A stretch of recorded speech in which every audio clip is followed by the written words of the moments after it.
Seneng nggak? Kenapa seneng? Karena boleh pulang. Orang pulang seneng. Contoh lagi, Lebaran masyarakat pulang mudik, seneng nggak? Kenapa seneng? Pulang. Orang pulang seneng. Sekarang selesai hidup di dunia, kita pulang kepada Allah, seneng nggak? Ragu-ragu, mau bilang seneng takut besok itu gini-gini.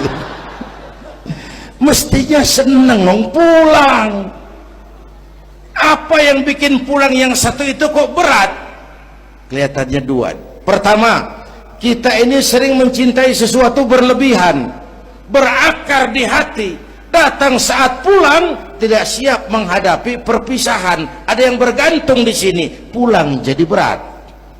Kalau cinta Allah sepenuhnya, cinta alam seperlunya, pulang enak. Yang kedua, bekal nggak cukup, sengsara di jalan, pulang jadi berat. Nggak punya bekal kok pulang, itu nekat. Belum sempet sholat modar, kok berani amat nggak punya bekal pulang. Kalau bekal cukup, pulang itu menyenangkan. Kenapa? Itu satu keharusan. Iya, kalau umat-umat terdahulu umurnya relatif panjang. Kalau kita ini mencontoh baginda Rasul, beliau wafat umur 63, 63 itu standar. Kalau mencontoh Nabi, jatah kita 63. Kalau malam ini kita sudah 50 tahun, tinggal 13. Waspada. Kalau malam ini kita sudah 62 tahun 11 bulan, udah jangan pakai pantangan, apa aja makanlah Pak, sebulan lagi tuh. Sebulan lagi, syukur-syukur dapat bonus. Dan saya bilang mati itu tidak pakai abjad. Kalau pakai abjad besok nunggu, mati bang ngacak. Kadang-kadang kakeknya segar bugar, cucunya baik. Kalau mati pakai abjad enak nunggunya. Tahun ini yang mati A, tahun depan B, tahun berikutnya C, lalu D, terus F, lalu G, lalu H. Saya Z. Repot saya, nggak ada yang ngurus, orang udah habis.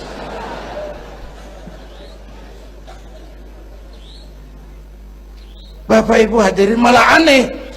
Jam 6 pagi sopirnya mati, jam 10 siang 4 jam kemudian Mbah Suripnya yang mati. Sebelum mati dia pesan sama teman saya W.S. Rendra, Mas, saya kalau mati tolong dikubur di bengkel teater Depok. Monggo, dikubur sama Rendra. Belum seminggu Rendra yang ngikut mati.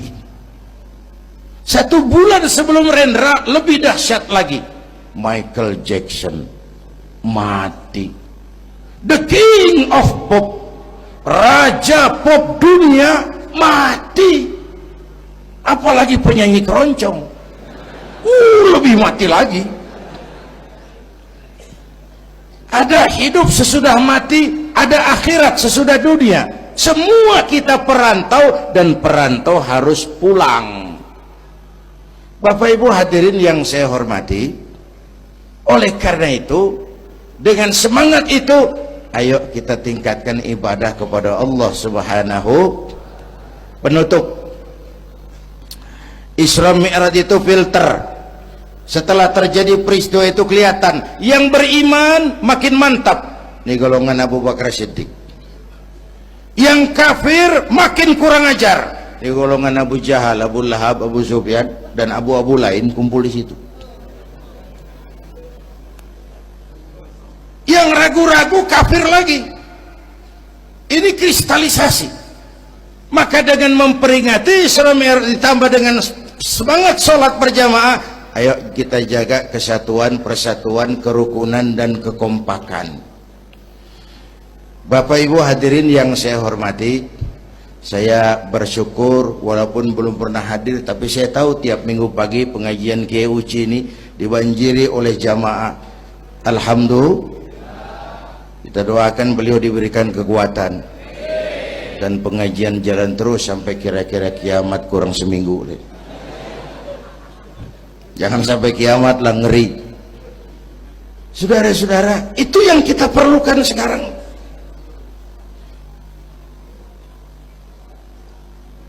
Menjaga semangat kebersamaan seperti diajarkan di masjid ini. Coba baik tinggali akhlak masjid. Siapapun masuk masjid copot sendal, buka sepatu. Kenapa? Tidak ada warga kelas 1 di sini. Semua sama di depan Allah. Ini masyarakat yang mau kita bangun.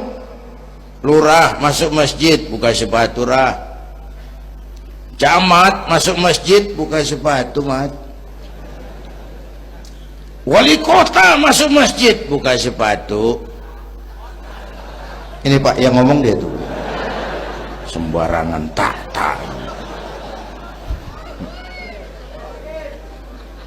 Gubernur masuk masjid buka sepatu, Nur.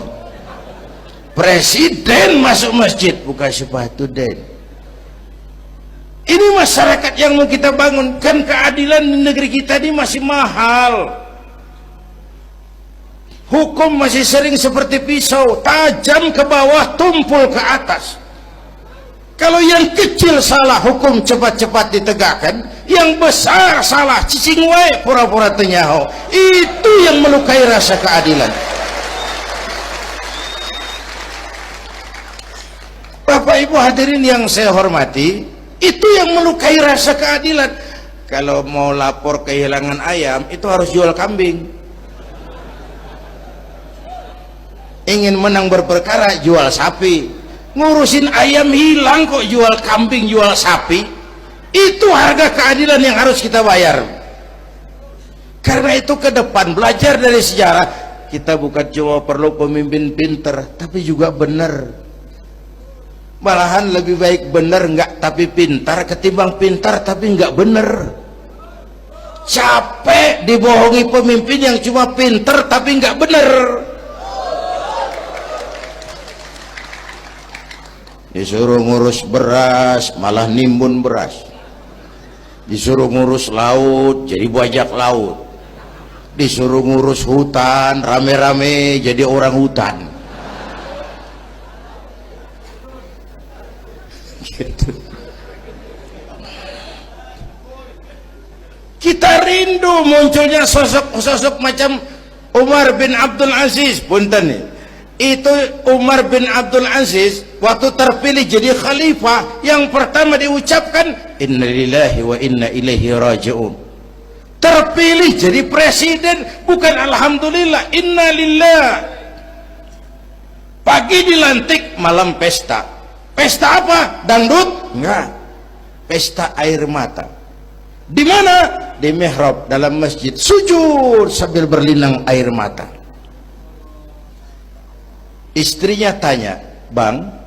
"Iya sayang." "Oh, udah dengerin aja, orang improvisasi." "Iya sayang, abang kan sekarang jadi khalifah." "Kenapa nangis, Bang?"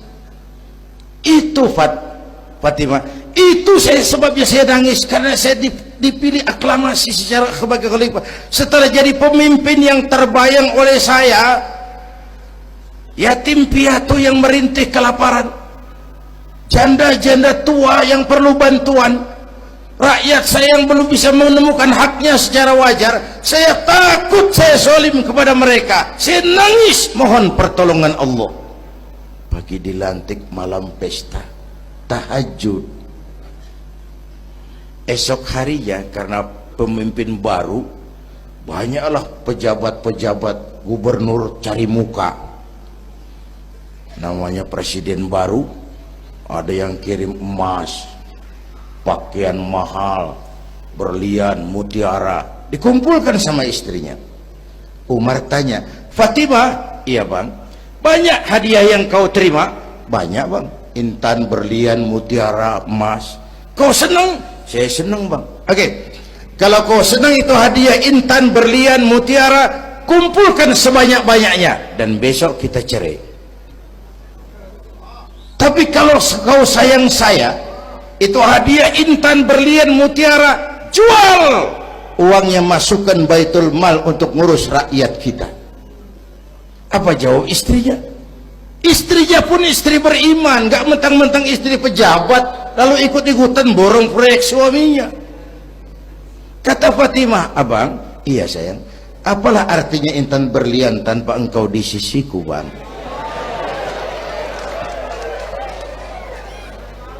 Jual sajalah, jual untuk ngurus kepentingan rakyat. Yang nyata-nyata hadiah pribadi dijual ngurusi rakyat. Jangan yang sudah nyata-nyata milik rakyat masih disunatan.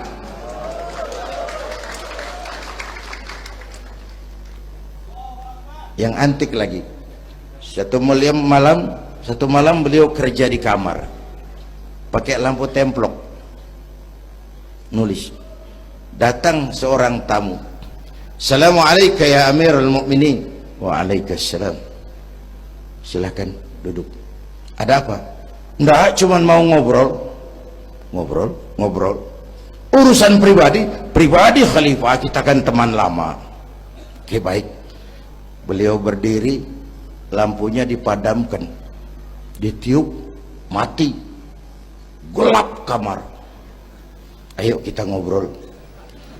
Tamunya heran, ya khalifah, iya, kita kan mau ngobrol, iya, kenapa lampu dimatiin?